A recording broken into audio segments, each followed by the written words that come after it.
उनके सुख में वे बाधा पहुंचाना नहीं चाहती थी, इसीलिए बिना बुलाए कभी महलों में भी नहीं जाती थी। कुमार ध्रुव भूल में चले गए और अपने फूल से पुत्र को देखकर उनका हृदय उमड़ने लगा, किंतु उनकी रूप गर्विता दूसरे जानी सुरुचि ने गोद में लेने से राजा को मना कर दिया। कहते ध्रुव जी क्रोध में भरकर बुरी तरह से रोते हुए राजा के महल से निकले और महाराज का हृदय उसे देखकर भर गया। पुत्र तो उन्हीं का था। अब उन्हें अपने कृत्य पर पश्चाताप हुआ। तब उन्होंने सुना मेरा छोटा सा पुत्र मेरे अपमान से दुखी होकर वन को चला गया। बेटे बैठ जाओ। और लौटने पर भी न लौटा तो पीछे खोज करने पर दूर तक उसका कोई पता भी न मिला। तब तो राजा को निश्चय हो गया मेरे पुत्र को किसी व्याघ्र ने सिंह ने खा लिया। 5 वर्ष का बालक ही तो था, कभी घर से बाहर नहीं निकला था। मंत्रियों को पूछकर भेजकर मैंने उसे बुलाया भी, पर वो नहीं आया।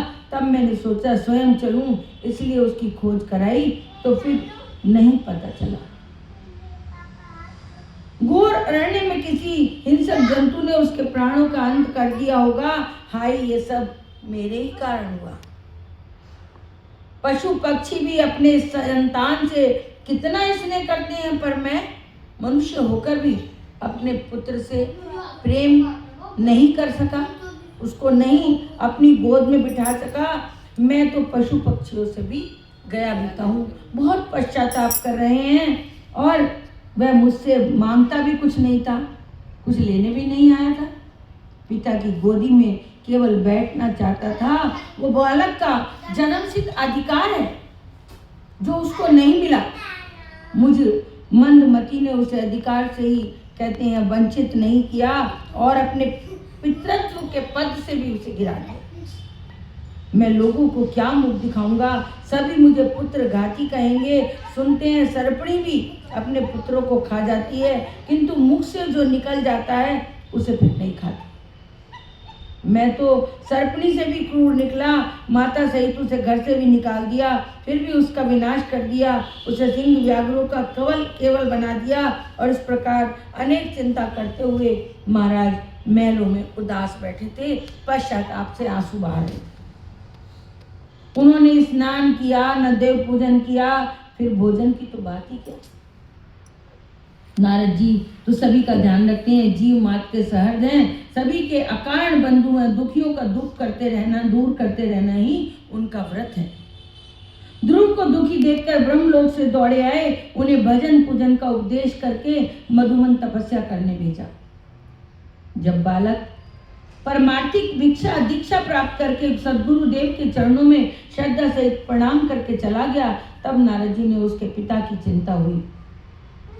जिसका इतना फूल सा मुनमुना सा छोटा सा बच्चा अकेला ही रूठ कर वन को चला गया हो, उसके पिता की क्या दशा होती हो, इसका अनुभव दूसरा कौन कर सकता है। नारद जी बेचारे सदैव सर्वज्ञ थे, वे समझ गए कि राजा बहुत दुखी है। अब तो राजा के घनिष्ठ से संबंध हो गया और शिष्य का पिता है, उसकी भी चिंता करना आवश्यक है। इसलिए कृपालु मुनि उसी क्षण योग बल से राजा के महल में पहुंच गए और न द्वारपाल को पता चला, न किसी सेवक को। अंतपुर में भीतर सहसा अपने सामने देव ऋषि भगवान को देखकर राजा सभ्रम से साथ अपने सिंहासन से उठकर खड़े हो गए। अरे प्रभु आप, और चरणों में साष्टांग प्रणाम किया। इस अवस्था में भगवान नारद कहते हैं उसको पाकर राजा का हृदय भर गया। पश्चाताप के तो आंसू बहा रहे थे, पर नारद जी को देख के और उनके हृदय में पश्चाताप होने लगा। तो उन्होंने साष्टांग प्रणाम करके कहा कि पुरोहित को बुलाकर उन्होंने विधिवत पाद अर्घ्य आदि द्वारा मुनि की पूजा की और उन्हें गौ अर्पण की और विविध प्रकार से उनकी स्तुति की। तब राजा की पूजा को शास्त्र विधि से स्वीकार करते हुए हंसते हुए भगवान नारद कहने लगे, राजन आज आप अत्यंत उदास क्यों हैं? पता तो सब कुछ था, पर राजा के मुंह से कहलाना चाहते थे। किसी गहरी चिंता में निमग्न हो, क्या बात है? तुम अपनी चिंता का कारण मुझे बताओ। अपने दुख का समाचार मुझे सुनाओ। कहते हैं अत्यंत दुख के स्वर में राजा बोले, भगवान क्या बताऊं, ये गृहस्थी चिंताओं का घर है, दुख का सागर है ये, इसमें कोई नित्य नई चिंता होती ही रहती है। नारद जी ने स्नेह पूर्वक पूछा, बात तो बताओ, बिना कारण तो कुछ होता नहीं। त्रिवक का उत्पादन करना यही गृहस्थ का धर्म है। आपके धार्मिक कार्यों में तो कोई व्याघात नहीं हुआ। आपका अग्निहोत्र आदि तो भली भांति होता है। पुरोहित आपकी मंगल कामना के लिए देव पूजन, अग्नि परिचर्या विधिवत करते हैं कि नहीं करते हैं? आपका दाना अध्यक्ष सदा उत्पादनों में दान देता है कि नहीं? आश्चर्य से भली भांति होता है। कोष में पर्याप्त धन है, किसी शत्रु का भय तो नहीं है। कहती है प्रजा समय पर शुल्क आदि देती है। आपकी रानियां आपके वश में हैं, वे सत्कुल में उत्पन्न अच्छे स्वभाव की तो हैं, सदा आपकी वशवर्तनी भी रहती है कि नहीं? महाराज ने अत्यंत दुख के स्वर में कहा, ये सब तो भगवान ठीक है, सब पर आपकी कृपा है। त्रिवर्गों का व्याघात मेरा दुख का कारण नहीं है। मुझे तो एक मेरे से पाप बन गया है, उस पाप के ही कारण मैं जल रहा हूं, अपने किए का फल भोग रहा हूं प्रभु। नारद जी ने कहा, बात तो बताओ, आखिर बात क्या है? आंसू बहाते हुए राजा ने कहा, क्या बताऊं महाराज, बताने योग्य बात हो तो बताऊं। मैंने ऐसा क्रूर कर्म किया है कि कहने में भी लज्जा आती है कि कुछ हुआ बताओ तो सही। कि मेरा 5 वर्ष का बालक था और वैसे ही मैंने अपने नीचतावश उसे उसकी माता को घर से अलग निकाल दिया था। वह अपनी माँ के प्रेम को पाकर महलों से पृथक रहकर निर्वासित जीवन बिता रहा था। बड़ा बुद्धिमान, बड़ा सुशील, बड़ा होनहार बालक था मेरा। और अब तो वह अपनी माँ के समीप ही रहता था महल में। आज वह नगर को छोड़कर भी चला गया। अरे, अनजाने की भांति नारद जी ने पूछा, कहाँ गया?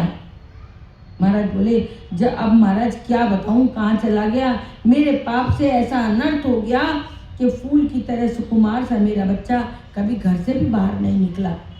पैदल चलने का तो उसे अभ्यास भी नहीं, चलते चलते थक गया होगा। धूप के कारण उसका मनोहर मुख भी मलिन हो गया होगा और भूख प्यास से दुखी होगा। वन में पता नहीं कौन खाते कोने में बैठा होगा या कौन उसकी बात पूछता होगा। निर्जन वन में थक कर कहीं पेड़ के नीचे बैठा हो सकता है या चल रहा हो।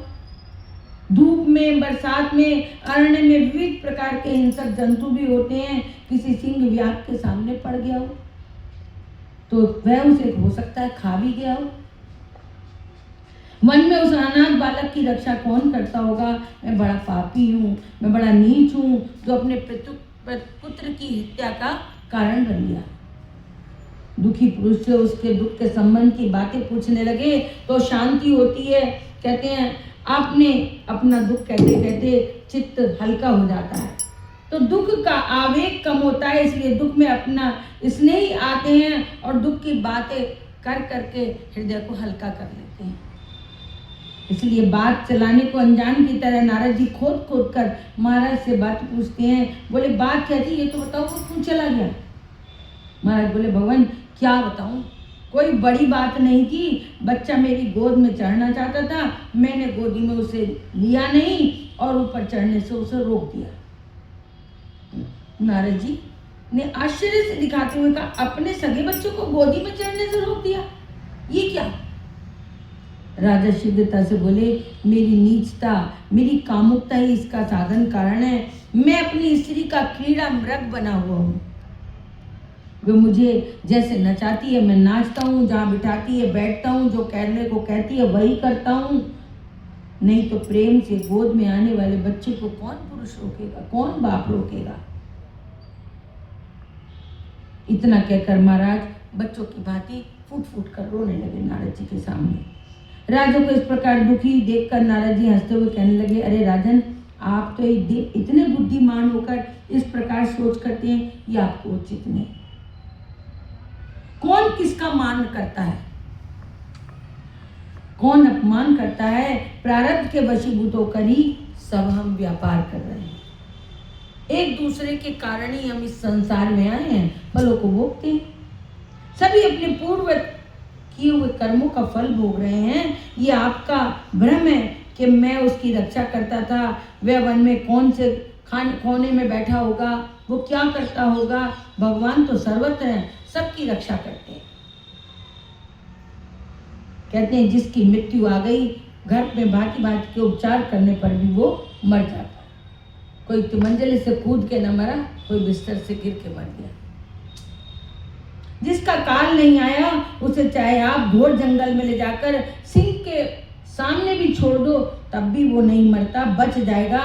राजा बोले, हाँ महाराज, बात तो आप ठीक कह रहे हैं, किंतु बच्चा भी बहुत छोटा सा था, 5 वर्ष का ही तो था, अभी अबोध है। हंसते हुए नारद जी बोले, अजी राजन, आप उस बालक के प्रभाव को क्या जाने। वह वैसा सामान्य बालक नहीं है जो कोई दुष्कर्म करेगा, दुष्कर कार्य करेगा, उसका संपूर्ण यश विश्व में व्याप्त होगा। उसके चरित्र को सुनकर असंख्य भक्त इस असार संसार से तर जाएंगे। देवता भी उसके यश को गाएंगे और शत्रु भी उसको अपनाएंगे। राजे की उत्सुकता से पूछा, भगवान आपने उसे देखा है क्या? आप उसका कुछ पता ठिकाना जानते हो तो मुझे बताओ, नहीं तो कहते हैं जैसे भी होगा वैसे ही उसे मनाकर मैं यहाँ पे ले आऊंगा। नारद जी बोले, महाराज उसे आप लौटा लाने का विचार तो छोड़ दें, वो नहीं अब लौटेगा। उसे अपना काम करने दें, कुछ काल के बाद वह अपना कार्य पूरा करके स्वतः ही आपके पास आ जाएगा। वह ऐसा कठिन कार्य करेगा, ऐसा कठिन कार्य करेगा जो संसार में कोई ना कर पाए। उसका यश संपूर्ण भूमंडल पर फैलेगा और मैंने ही उसे मधुबन भेजा है, उपासना की उसे पद्धति भी बताई है। उसे भजन करने दो, तुम अपने मन से अपने प्रति बुरे भाव निकाल दो, वह तुम्हारा नाम अजर अमर कर देगा। मैत्रेय मुनि कहते हैं, विदुर जी इतना सुनते ही राजा को परम हर्ष हुआ और इतने प्रमुदित हुए कि महाराज के आगे फिर वो नारद जी के आगे कुछ ना कह सके। हरि शरणम हरि